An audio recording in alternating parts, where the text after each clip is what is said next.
رسوله الکریم بسم اللہ الرحمن الرحیم۔ دوستوں اور ساتھیوں کے لیے تعلیم الاسلام کے پہلے حصے سے 8واں سبق پڑھ رہا ہوں۔ سوال: دونوں سجدے کے درمیان اور تشہد پڑھنے کی حالت میں کس طرح بیٹھنا چاہیے؟ جواب: دائنا پاؤں کھڑا رکھیں اور اس کی انگلیاں قبلے کی طرف رہیں اور بایاں پاؤں بچھا کر اس پر بیٹھ جائیں۔ بیٹھنے کی حالت میں دونوں ہاتھ گھٹنوں پر رکھنے چاہیے۔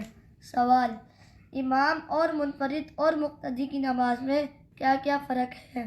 جواب: ہاں، امام اور منفرد اور مقتدی کی نماز میں تھوڑا سا فرق ہے۔ ایک فرق یہ ہے کہ امام اور منفرد پہلی رکعت میں ثنا کے بعد تعوذ اور تسمیہ پڑھ کے سورۃ الفاتحہ اور سورت پڑھتے ہیں، اور دوسری رکعت میں بسم اللہ پڑھ کے اور سورۃ الفاتحہ پڑھ کے اور سورت پڑھتے ہیں، مگر مقتدی کو صرف پہلی رکعت میں ثنا پڑھ کے دونوں رکعتوں میں چپ کھڑا رہنا چاہیے۔ دوسرا فرق یہ ہے کہ رکوع سے اٹھنے کے وقت امام اور منفرد سمع اللہ لمن حمدہ کہتے ہیں اور منفرد تسمیہ کے ساتھ تحمید بھی کہہ سکتا ہے، مگر مقتدی کو صرف ربنا لک الحمد کہنا چاہیے۔ سوال: نماز کی 3 یا 4 رکعتیں پڑھنی ہو تو کس طرح پڑھیں؟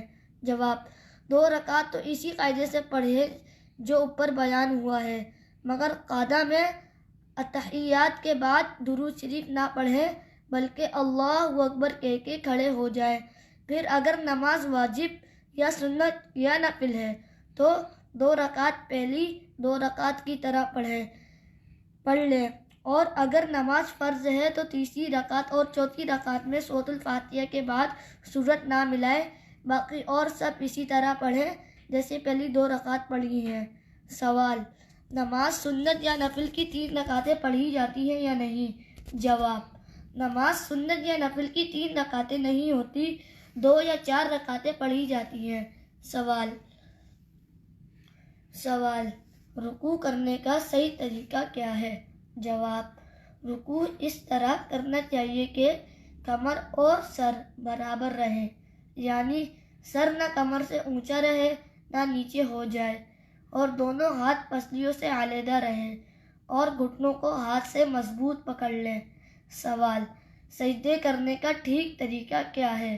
جواب: سجدہ اسی طرح کرنا چاہیے کہ ہاتھ کے پنجے زمین پر رہیں اور کلائیاں اور کونیاں زمین سے اونچی رہیں اور پیٹ رانوں سے علیحدہ رہے اور دونوں ہاتھ پسلیوں سے الگ رہیں۔ سوال: نماز کے بعد انگلیوں پر شمار کر کے کیا پڑھتے ہیں؟ جواب: سبحان اللہ 33 بار، الحمدللہ 33 بار اور اللہ اکبر 34 بار پڑھنا چاہیے، اس کا بہت ثواب ہے۔ تعلیم الاسلام کا پہلے حصہ یہاں پہ ختم ہوتا ہے، انشاءاللہ کل دوسرے حصے کا آغاز ہوگا۔ وآخر دعوانا ان الحمدللہ رب العالمین۔